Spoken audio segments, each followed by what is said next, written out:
Hello everyone and welcome to my YouTube channel. Today we are going to discuss about how to empty your trash on your iPhone iOS 26.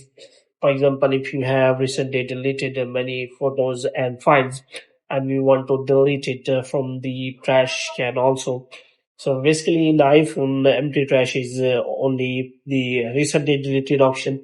So if you want to delete photos from the recently deleted, then you have to simply clear the photos from the recently deleted. For this, what you have to do, you have to simply watch this video completely.